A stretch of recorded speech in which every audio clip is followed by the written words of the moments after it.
So I'll be talking about working with how we can all cope with shame. Really, it's I think epidemic in our world, and but people who are coping with stigma, really face all of these issues that most people struggle with, gets terribly intensified, and so we'll be talking about how mindfulness can help. And my interest is in helping people learn to be more empathic towards themselves and towards other people. And I think this is very relevant for coping with internalized stigma when you're in a highly stigmatized group.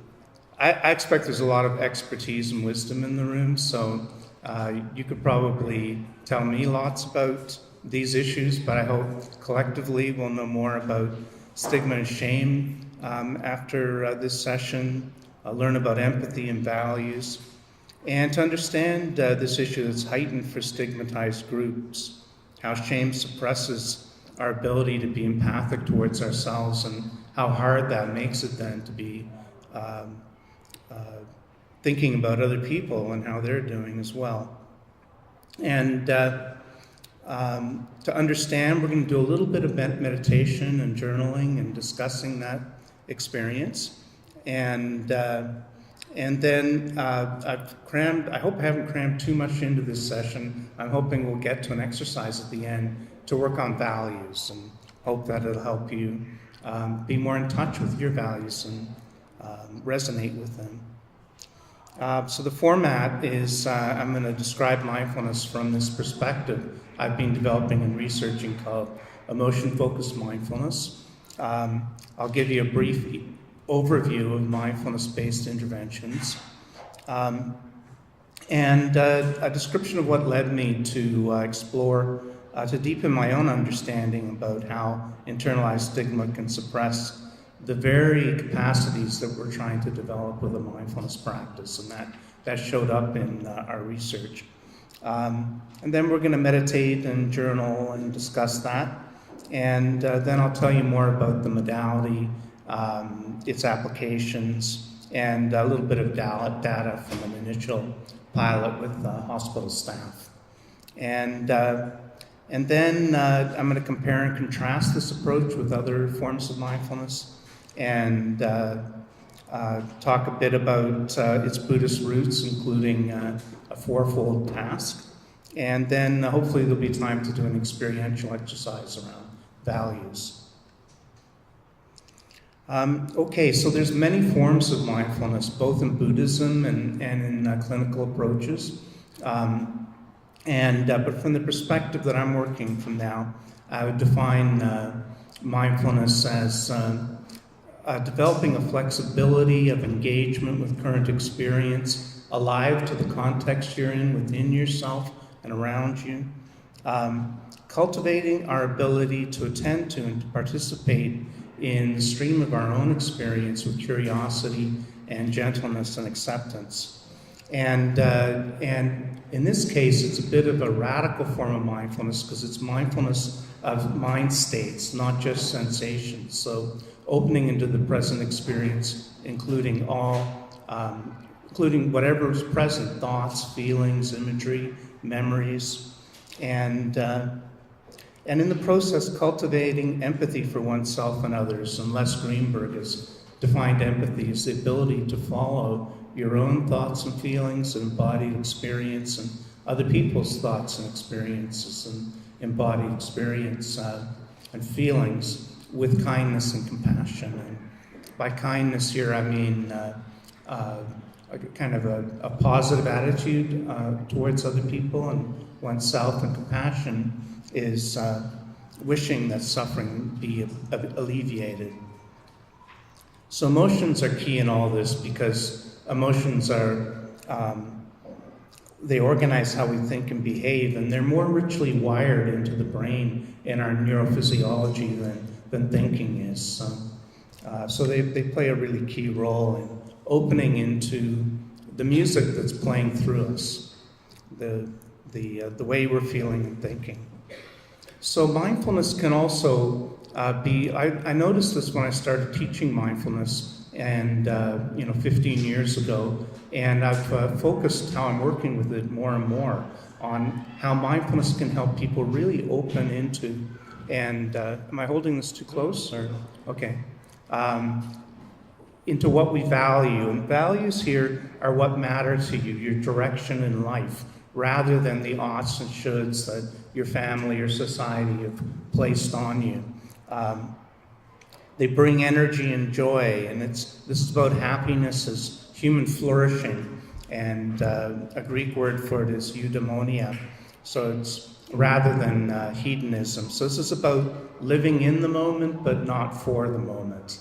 And so it's life satisfaction, psychological well-being, a meaningful life. And there's a couple of, have you got the handouts here? So there's all the references, there's a reading list at the end.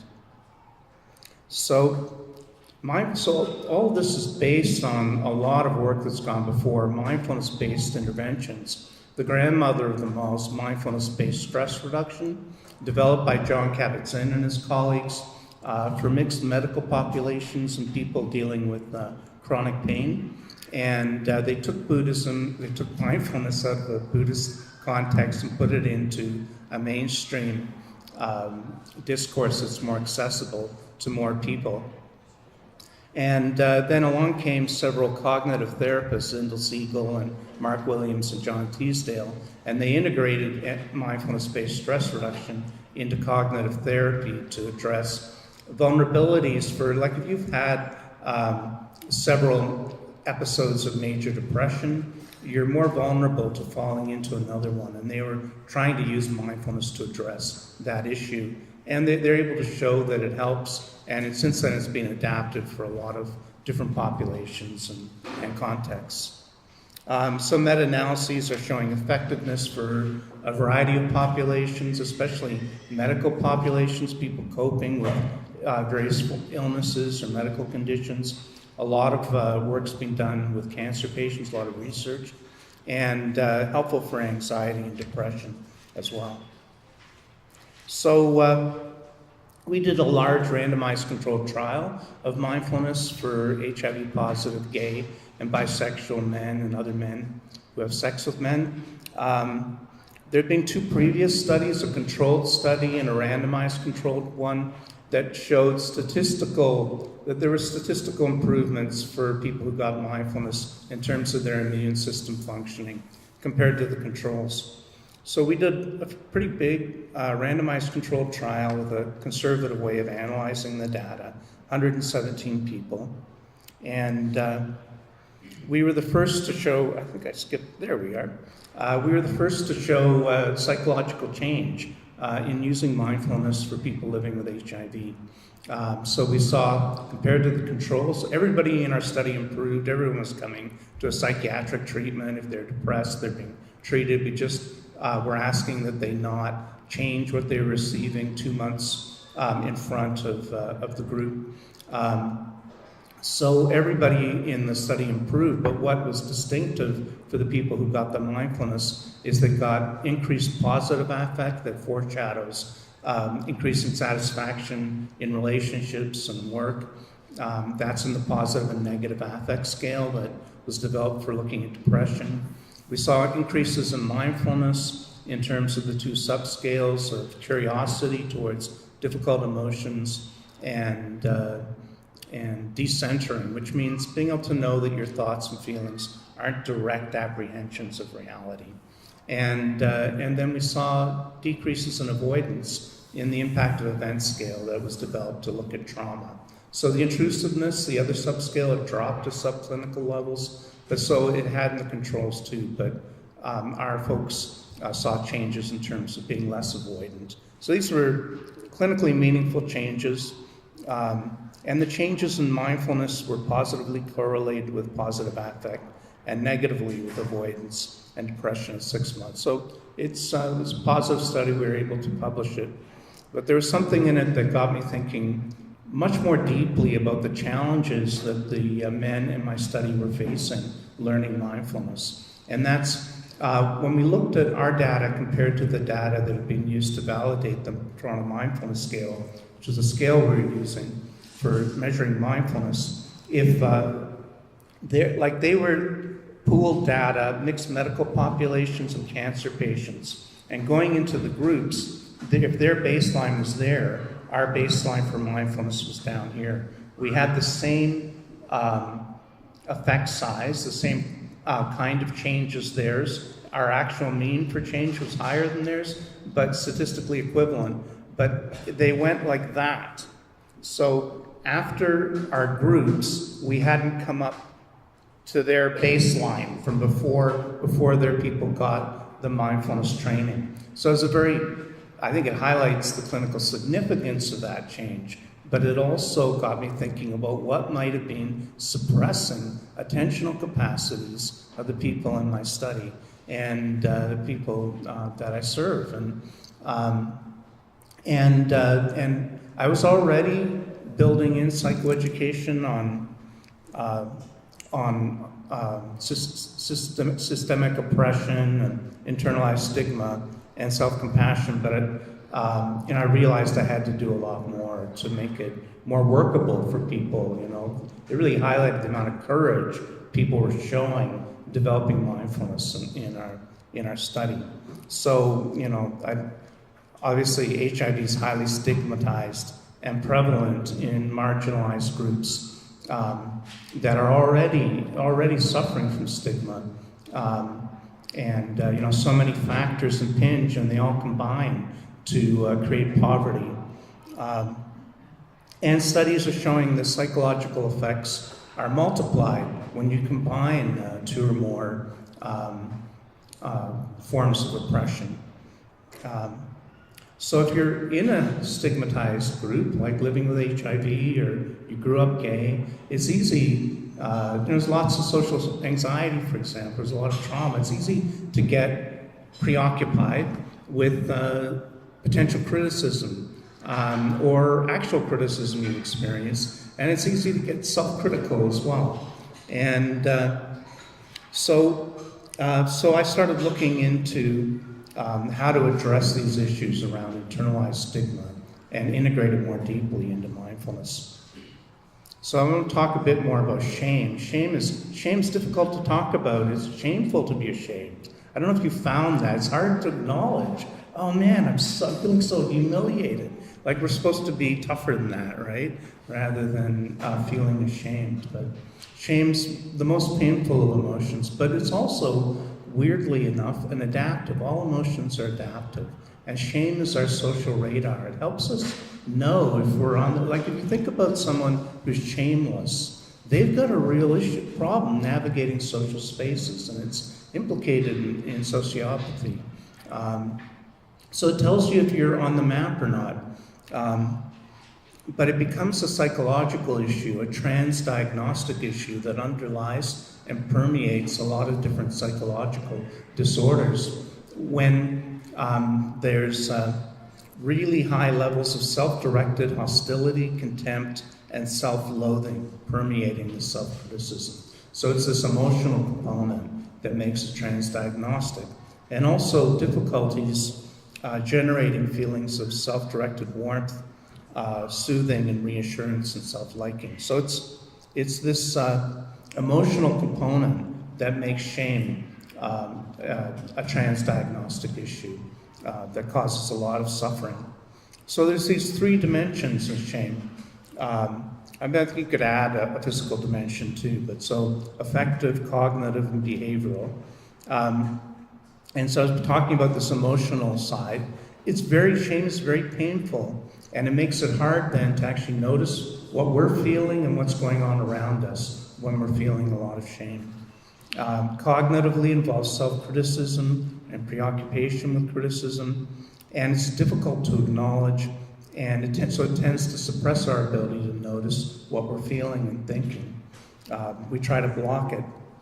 And so because it interferes with our ability to notice how we're feeling and thinking, it also makes it difficult to reflect on what other people are thinking and feeling. And so we try to avoid situations that trigger us into shame, and we also try to suppress it.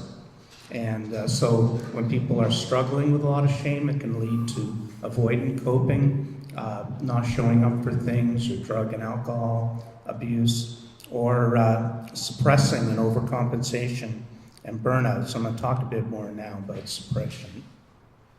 Oh, no, I'm not. I'm going to contrast shame and guilt. There's this great book on shame and guilt by Tagney and Deering, they're social psychologists, and they define shame and guilt. Shame as being, there's lots of ways to define these words, but shame being, say you've just made a mistake, and if you're experiencing shame, I've made this mistake, it means I'm bad. Look at what I did, I'm bad. Whereas guilt is where you're not focused on me being bad, you're focusing on what you did. And because it's less painful, it's guilt defined this way is associated with actually empathizing with other people and trying to repair relationships. So shame, look, if I'm the problem, if I did it because I'm bad, all I can do is withdraw. I'm the problem, I have to remove myself now. Just hearing myself say it, I feel so sad. The kind of suffering involved, right? And, or because it's so painful, we suppress it and we go, I'm not the problem, you're the problem. I try out an exercise. When you're feeling contempt for someone, check to see for your own vulnerability underneath. It's what we do. It's what we do when we don't want to, now, someone it might make sense to criticize someone, but it's interesting the things that we cover when we do this, right? So, okay, overcompensation, the root of all this stuff, I think is many of us had parents who didn't know how to calm themselves down, let alone calm us down, and they didn't know what they were feeling, let alone help us know what we were feeling. Or maybe it was a lot worse than that. Maybe they were outright abusive, right? And so when you're scared and you're a kid and no one's helping you calm and understand, frightened, we tighten up, we hold our breath, and we find ourselves in our heads. Now we're vulnerable. We're trying to stay in control, and we're vulnerable for falling into worry. What if this happens and that, but I'm going to do that, but that might happen, and anxiety, or ruminating about what's wrong with me, why are people so rough, will this never end, and feeling depressed, or self-criticism and self-anger, I'm just going to pull up my socks, and or kind of rejecting anger, leave me alone, I've had enough. And maybe you have had enough, but the thing is that when we're in these states, we don't know what's underneath here. We're tightening up and holding our breath and not going down here. And so we can fall into these modes. If everyone here's a professional who looks after other people, we are prone to self-sacrifice. So the underlying thing underneath it is kind of feeling like I'm never really going to have my needs met. But at least I can look after other people. And maybe I'll get a little bit back. And so we get really good at listening to other people and looking after them, and it's altruistic and competent and a way for jumping over and noticing our own feelings and needs. So it's prevalent in our kind of work. Or we might be focused on impressing others. So feeling I can't really be loved, or maybe there's something wrong with me, and then just trying to focus on impressing people rather than getting these deep needs met. Or perfectionism, based on not feeling good enough. And so, well, if I cross every T and dot every I, I might get by, And so it's feeling there's something wrong with me underneath. Or controlling and attacking. So I'm not the problem, you're the problem. And this happens in relationships all the time, right? If I could just fix my partner, everything would be great, And we're not showing up for what's actually going on down here. And so all of these interfere with actually understanding what we're feeling deep down inside and then understanding other people. And all of this gets heightened when you're dealing with high levels of stigma.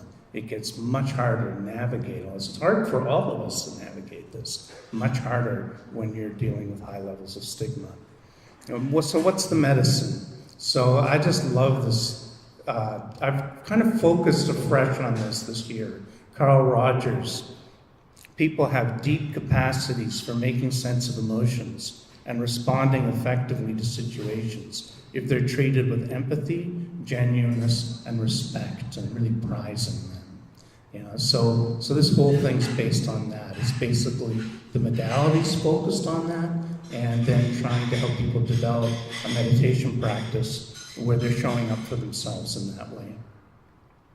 So now I'm going to, how am I doing? I think I'm on time. Okay, so I'm going to set up the meditation now and start off by talking about self-compassion.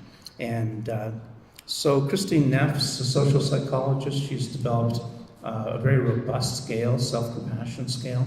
And she says there's 3 key components to self-compassion. So say you've had a really rough day or you've made some kind of mistake.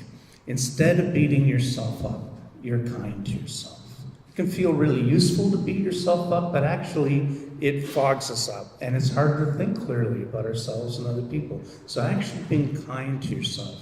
And it's in those kind of moments where we can feel so alone with whatever we're struggling with. And right off the map, right? And so to remember instead, whatever you're struggling with, that many, many other people are struggling with exactly the same thing. And it's these struggles that unite us. It's our ground of being human in this contingent world, that we all have these struggles. And the more we can let ourselves into this, the more we can let the people around us into it as well, And then the third one is to let whatever you're struggling with become an experience. What are you going through? What's happening in your body? Like feeling it, right? Feeling your feelings. Noticing how you're thinking and the tone that you're using with yourself. So I'll be talking about integrating this into the few minutes of mindfulness we'll be doing.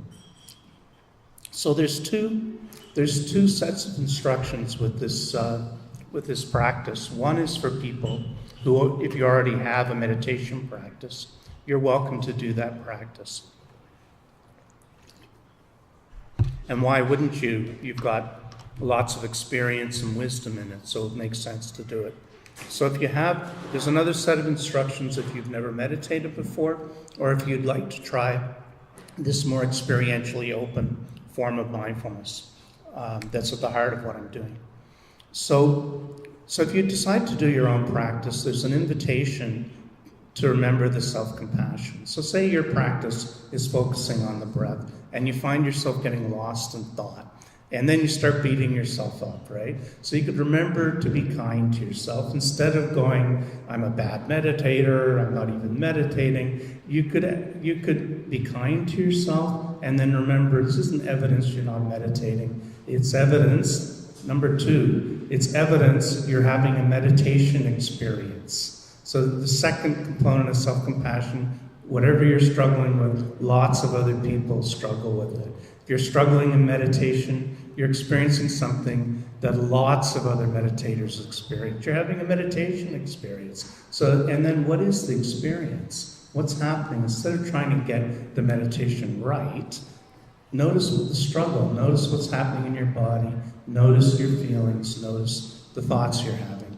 And then notice the instructions of the meditation you're trying to follow. How's that going in the light of your experience and your values? How's that? This is a way of assessing the practice you're doing rather than yourself, right?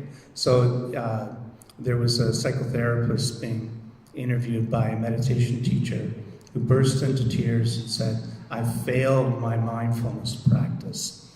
And he said, what if you haven't failed your mindfulness practice? What if your mindfulness practice has failed you? Right? So it's not a straitjacket. You get to figure out how you want to navigate the meditation. So the second one, you could involve starting with an anchor. So this is just a momentary focus. A good one is the sensations of whatever your hands are touching. And it could also include the contours of pressure of your body sitting on the chair and your feet on the floor. So you start there, but you're not asked to hold your attention there. Wherever your attention goes, you go with that. So thinking, imagery, drifting in no thoughts at all, getting a great rock video, whatever it is, going with that. So we're offering ourselves the gentleness and curiosity that we aspire to offer our clients every day. You're offering it to your own thoughts and feelings and mind state. Whatever's coming up, you're going with that. And if you're going to do that, you have to participate in it. You can't just step back and monitor it, right? Like, it's not just monitoring. You have to participate with some curiosity and some kindness. And then be curious about the different dimensions. What's happening in your body? What's the tone of your thoughts? Don't feel like you have to think. If your thoughts fall away, it's okay. Noticing whatever's coming up, noticing the ambient sounds in the space, noticing how you feel about them. There aren't, people go to Asia to find those pristine meditation practice contexts, and they've never been in tropical rainforests, so which are very, very noisy places. So it's all just part of your experiential flow, whatever's happening, right?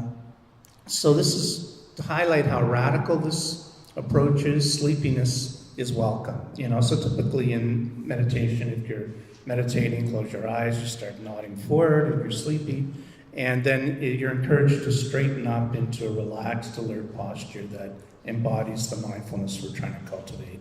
And that's nice. I enjoyed doing that just then. But you could also, if you want, just slump into the sleepiness, because we're trying to be gentle and curious towards whatever mind state emerges. And sleepiness is a mind state. It's a really useful one. It leads to sleep. It's worth befriending, especially if you want to find out how mindfulness can help with falling asleep at night. So you could just heighten the curiosity enough to, sleepiness is a bit hard to show up for, but just enough that you don't snap out of it. But, there might be hypnagogic imagery, there might be a waking dream, And also sleepiness is a way that calm emerges into practice quite often. So I would suggest not banishing it from your meditation. So the idea is to find a posture you can maintain for a while. Feel free to shift and change it if you like. Please do so quietly. You could close your eyes or half close or unfocus them. And, the idea is to loosen up around the instructions and be curious about them and see what fits for you. So I'm also just going to add a few words. I'm going to go into it a little bit more, because I thought you'd be interested, and about what to do if you're feeling overwhelmed. If you do get into overwhelming, difficult thoughts, feelings, or physical pain, I suggest you acknowledge what's happening, and then shift your attention to something that's pleasant or neutral. So this could be whatever you started focusing on, like the sensations of contact in your hands. It could be neutral or pleasant sensations elsewhere in your body. It could be spontaneous or familiar words like, may I be safe from harm, may I be happy and peaceful, may I live with ease. Those are traditional words, but you might come up with better ones. You could do a visualization, a safe space, or someone who loves you, your dog who knows you're fantastic, So something friendly, or it could be abstract or colors. The idea is find a neutral or pleasant focus and bring that into the forefront of your awareness and see if you can let other things fall to the background. And if your attention gets pulled somewhere else, that's fine, noticing where it went, and then bringing it back to this chosen focus. And that tends to calm things down. Nothing works perfectly, right? But these are often helpful strategies. If you panic, if you find yourself in a panic attack, so now you see, anyway, if you find yourself in a panic attack, the problem with panic attacks is we start hyperventilating, right? And we're breathing fast, and so we don't fully exhale. So then you reach a problem where you're not able to inhale, and that starts to be very frightening too because you can't breathe. So if you find yourself in a panic attack, exhale fully, and then 4-point breathing is quite helpful. So that's you're inhaling on a count of 4, 2, 3, 4, hold it in for count of 4, exhale, count of 4, leave it out, count of 4, and do 4 cycles of that. And then just let yourself find a natural rhythm of breathing after that. And this tends to help a lot of people. And then dissociation, if you find yourself dissociated, so that's where you're feeling numb or unreal or out of your body or something. Don't try to push into it. I have my own trauma history, and I've tried that. I've tried long periods of trying to penetrate dissociation. It doesn't work.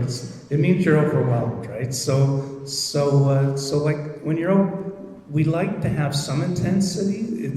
It helps you shift your relationship with suffering. So that's helpful in meditation. But if you're overwhelmed or you're dissociating, it means you're shutting down. So there it's helpful to stimulate yourself. So you could open your eyes, take in the color and the form, let yourself be here, feel your body in the chair. If you're alone and not meditating with a whole bunch of other people, you could slap your legs and stimulate them. If you're meditating with other people, you might try rubbing your legs and wiggling your feet and wiggling a bit in the chair. And if it's too much, you could go for a walk, and we're only going to be meditating for 10 minutes and then come on back too. So those are some thoughts if it gets overwhelming. And then afterwards, we're going to journal. Do you all have paper or at least a digital device or something you can write on? Or the notes, maybe? Do you have paper? No? Yes? Who has paper? Who can write on something? Okay, we don't have paper. Okay, so, well then, we will skip the journaling. In the groups, we journal. Did I get that right? A lot of us don't have paper, right? Yeah. Okay. Okay, let's do that. Okay. Oh yeah, digital devices. That's what I use. I journal on my cell phone. Okay, so we will journal. We'll take 5 minutes. And there you're just writing down whatever you happen to remember happened in the practice. You're not trying to remember everything and write it down perfectly. That's inhuman. No one can do that. But just what did you think about? Were there feelings? Was there imagery? What happened? What did you notice? And writing that down as richly as you can. So it's better to use ordinary words rather than technical. And to see if you can find more differentiated language. And metaphors can be helpful. So the journaling is a way to reflect on your own experience. We tend to be so indifferent towards ourselves. We kind of talk to the hand, I want to calm down. Here we're actually being curious about what the experience was. What were you thinking? What were you feeling? What were the colors? And so this deepens intimacy with our experience and helps us become more familiar with our own patterns of thinking and feeling, and can be used as a way to discuss your practice with other practitioners and with teachers. So I'm wondering if you have any questions now about what we're about to do. I can imagine us getting into all kinds of theoretical discussions, but right now I'd like to just focus on the experience we're going to have. Any questions about what we're about to do?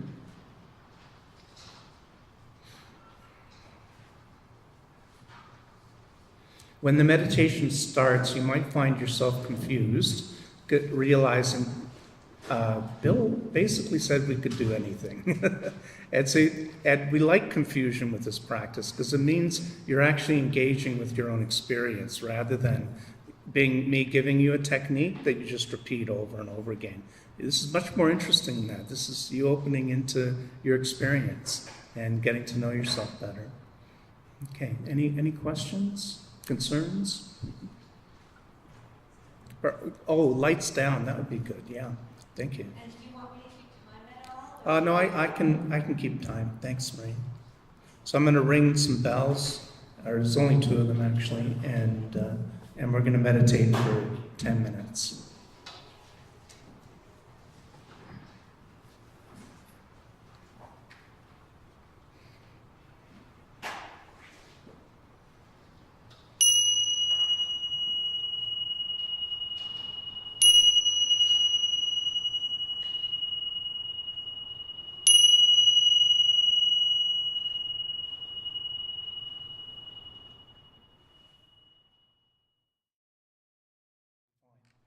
So I'm calling this approach emotion-focused mindfulness. It uses emotion-focused therapy as an integrative frame to bring out a more emotion-focused process in meditation.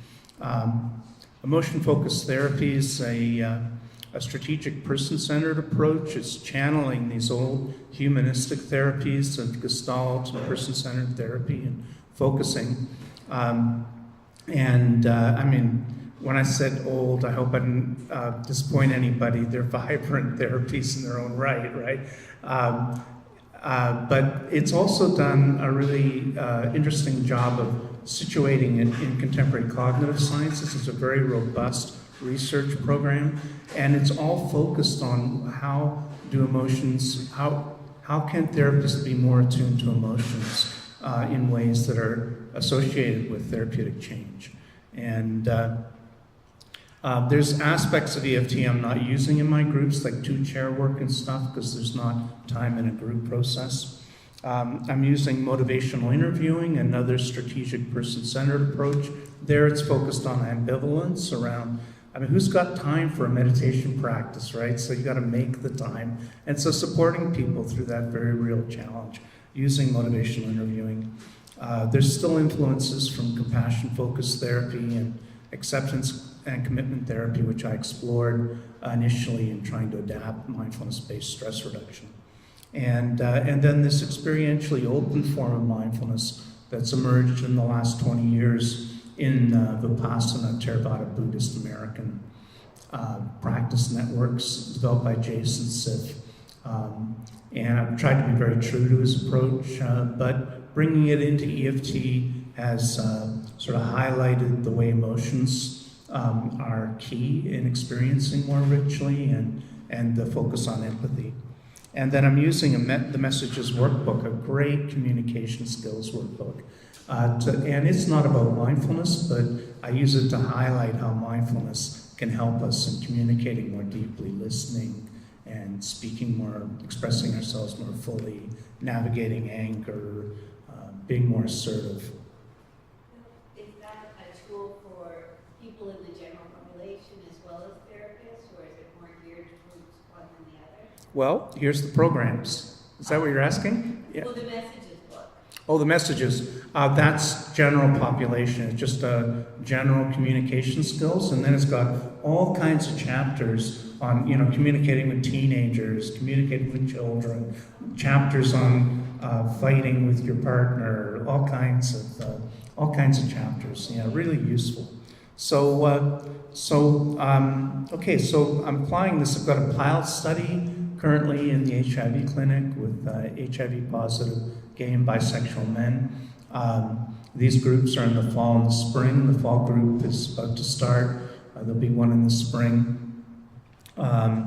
And people can self-refer or be referred to those. So they can just phone me. I'm doing groups in ambulatory general psychiatry. It's about 4 or 5 a year. Those are just internal referrals, unfortunately. But I can barely keep up with that demand. And then Rod Lemisco and Cleo Haber have been through the training I provide in the Mount Sinai Psychotherapy Institute in this approach. And they just got funding for a study in family medicine at Sinai. And then I'm providing groups for Sinai staff at Bridgepoint and at Mount Sinai. And that's, we're into our second pilot now. We're doing a pre-post. And then I train mental health professionals in the Mount Sinai Psychotherapy Institute in this approach, 3-weekend course each fall. And there's monthly open sessions through the Health Arts and Humanities program at U of T. So this is a little bit of data from our first group for the staff at Sinai. I'm running 8-person groups now in both clinical and the staff program, but this was 16, and adapted it. Normally these are 2.5-hour evening groups that go 8 weeks with a 1-day retreat, but for the staff, I do a Saturday workshop and then a series of 45-minute lunch sessions and then a Saturday workshop. So out of 16 people, 12 responded in this, thinking back, how did it go? And 11 thought it was excellent, 1 thought it was good. There's strong endorsements for decreased stress at home and work, improved self-compassion in a variety of ways, navigating difficult emotions better, navigating difficult situations better, understanding colleagues better. And the clinicians reported that they were listening better to their patients. That's pretty good for a brief group approach. So this is Jason. This is from Jason Sipp in his book Unlearning Meditation: What to Do When the Instructions Get in the Way. These are 6 meditative processes. The 3 on the right. Most forms of meditation now are asking people to bring relatively strong intentions to cultivating the processes on the right. The connected process is trying to connect your attention, your awareness to an object like sensations of breathing or a mantra or a body scan. The generative process is where you're intentionally trying to cultivate a specific state of mind like calm, for example. And then the letting go process is where we're trying to let go of, say, all thinking, or trying to let go of anything that's not sensations of breathing, or trying to let go of difficult thoughts and emotions. This style puts the emphasis on this left-hand one over here, the receptive process. So here we're emphasizing bringing light intentions to the stream of experience. We're trying to be gentle and curious and receptive towards whatever mind states emerge. One of the mind states that can emerge is the conflicted process. So those are processes, the ones we don't like. You're beating yourself up, you really don't want to be feeling what's there, the aversion, whatever it is. And that's actually a very valuable process to have happening, because this whole approach is for transforming our relationship with suffering.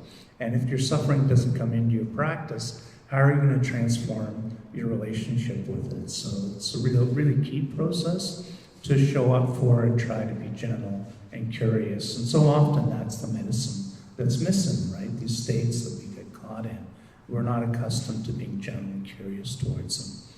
The explorative process is where we're with whatever's coming up. It might be pleasant or unpleasant or neutral. And there's a question has emerged. And instead of going up here to analyze it and get divorced from the experience, we're inside the experience and being curious about it and going and trying to get a sense, trying to maybe how can I be with this more richly, or is that what's going on? And then am I really treating everyone as if I was a kid and they were my mean dad, Is that what's happening? And instead of going up here and formulating yourself, you're noticing how the situation's playing out in your mind and the intentions and what's happening in your body. And in fact, it's like you want to go like that. You're really finding out by being in your experiential flow. If you put the emphasis, there are styles where you're putting the emphasis on the 3 on the right in order, say, to focus on the breath and calm down and let go of other things. Some of them eventually will open into the receptive and to the conflicted, but they want you first to learn how to calm down and focus your attention. There are other styles of meditation where that's not the intention at all. They're wanting you to open up into a unitary experience that transcends all thinking and feeling, for example. There are many different forms of meditation. If you put the emphasis on the receptive over here, there's room for both styles in the groups I'm leading, and I'm really trying to help people find what works for them best. If you put the emphasis on the receptive, all of these processes will emerge, and you're going to find yourself suddenly dropping into the breath instead of trying to make it the focus and finding yourself totally, very absorbed in it. Or you're going to suddenly find conflicted states, letting go. And this principle kind of highlights Stephen Batchelor in a book. So part of what I'm doing is trying to deepen the dialogue with Buddhism, the Buddhist roots, while using a well-researched psychotherapy frame to focus that clinically. So the roots of this process are very much in secular Buddhism, the kind of pragmatic style of Buddhism that's interested in the early Buddhist scriptures. Stephen Batchelor, in his book After Buddhism, talks about how, in standard Buddhism, you've got these Four Noble Truths that almost sound like, they're metaphysical statements, actually. There is suffering, there's a source to suffering, that's clinging or aversion. There's a cessation to suffering, nirvana, and there's a path to the cessation of suffering. Well, he says in his reading of the earliest Buddhist scriptures, the Pali Canon, you don't find the word noble, or that just emerged actually when they started writing it down. And you don't find truths, you find tasks, 4 tasks that imply each other, or a fourfold task.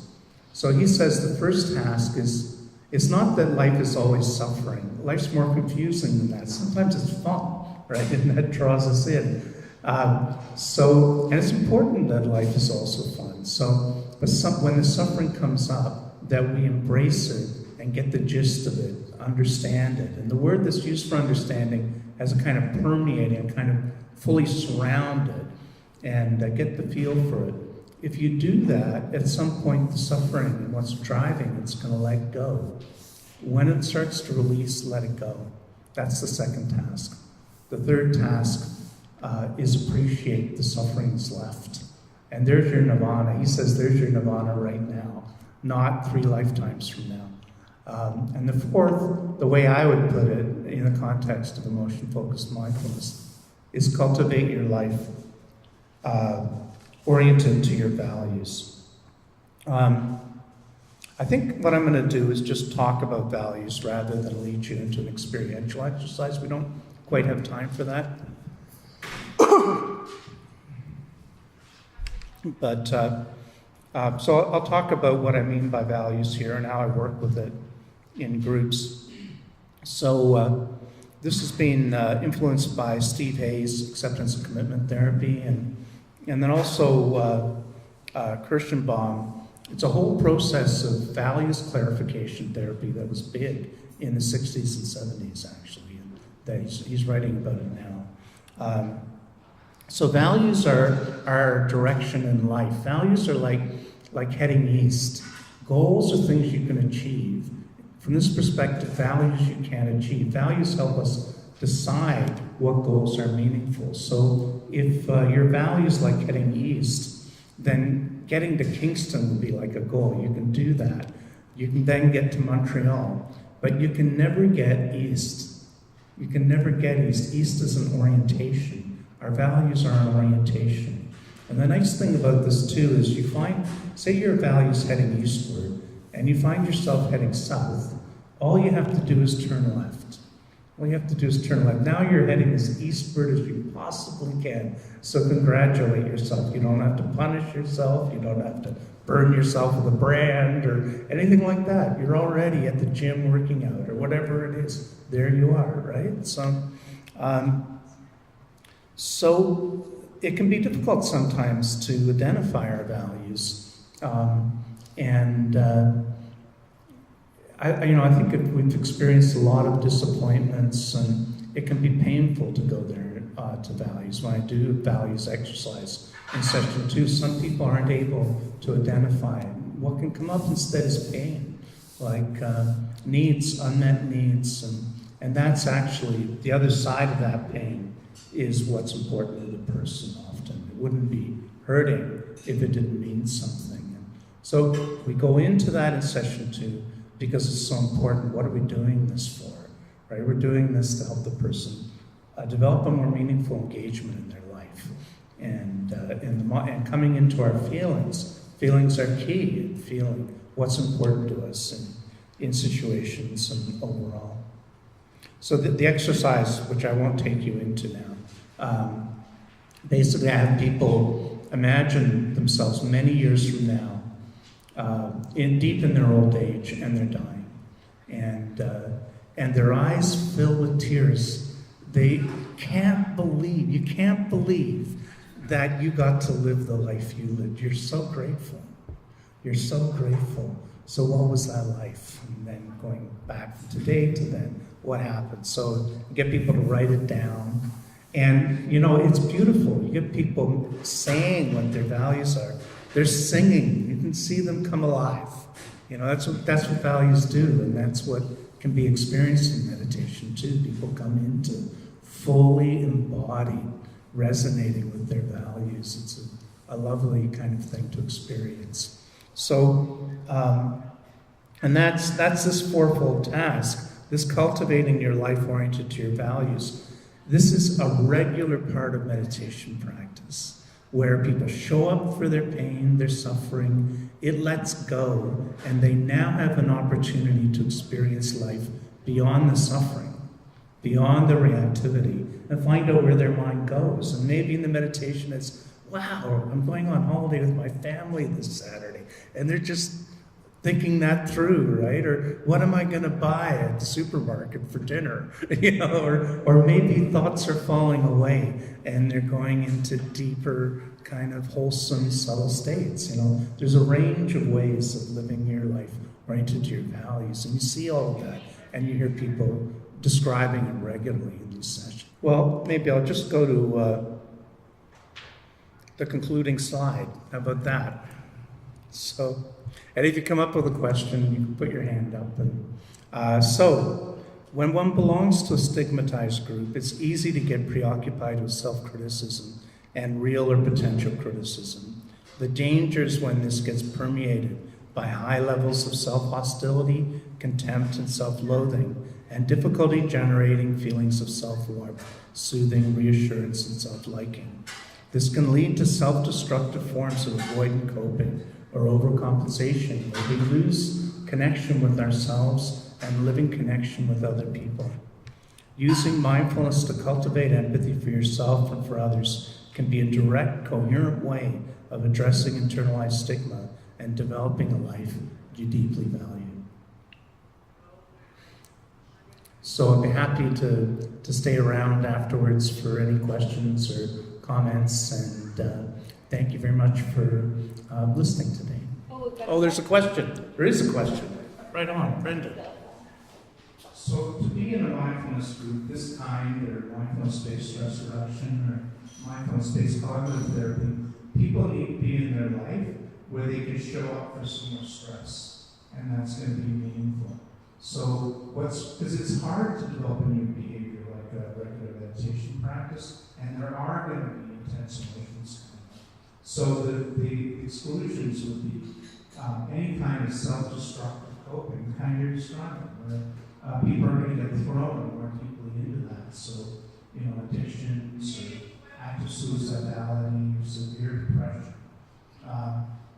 And so there would be more appropriate, those slides on how do you deal with if you're dissociating or feeling overwhelmed. It's those kinds of practices. And there's guided practices you can do with clients, brief guided practices. And then I find with people where the guided practice is not helping, that the best, what I find works best personally is really just showing up for them and reflecting where they're at, you know, rather than there's a whole host of skills in this room, all kinds of things we can do, but just actually providing a space where someone can tell you how they're feeling, and you're not trying to reframe them out of it, or reframe is a useful skill, but to actually let them be where they are. Can be, you go down with the person, it's going to be kind of intense experience, and then you listen for when they bounce up again, and you're reflecting that, and that can be another helpful way. But for some people, focusing on instrumental, look at who I'm telling this to, can be so much more important than anything else. Bill, it sounds like there's some great training programs at Sinai for U of T, are there ones you recommend or give people guidance Well, by coincidence, I recommend my own. So there's each year, there's a 3-weekend course called Mindful Psychotherapy in the Mount Sinai Psychotherapy Institute. So it tends to be the first weekend in October, November, and December. And so that's a whole training in mindful psychotherapy, using this approach, training people in common therapy processes rather than trying to train you to be therapists. And then there's an optional 6-month mentoring process.